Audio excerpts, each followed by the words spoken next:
খারাপ সময়টা হয়তো অতীত হয়ে যায়, কিন্তু মানুষের খারাপ ব্যবহারটা কখনো অতীত হয়ে যায় না। শুধু নিজে থেকে কথা বলা বন্ধ করে দেখো, দেখবে অনেক আপনজন বড় হয়ে যাবে। আসলে কেউ আপন হয় না। যারা তোমার ক্ষতি চায় তাদের আঘাত করবে না, তাদের সামনে একটু হাসি মুখে বাঁচবে। দেখবে তুমি আঘাত করলে যা কষ্ট পেত, ওরা তার থেকেও বেশি কষ্ট পাবে।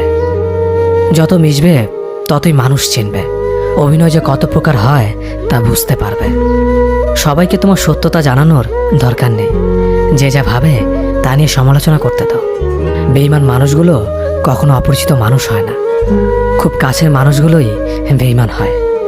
মানুষ চেনা শুরু করলে এমনিতেই বন্ধুর সংখ্যা কমে যাবে, এটাই বাস্তব। 3টি কথা মনে রাখবেন: যে তোমাকে সাহায্য করে তাকে কখনো ভুলে যেও না, যে তোমাকে ভালোবাসে তাকে কখনো ঘৃণা করো না, যে তোমাকে বিশ্বাস করে তাকে কখনো ঠকিও না। ধোঁকা একজনেই দেয়, কিন্তু বিশ্বাস সবার উপর থেকে উঠে যায়।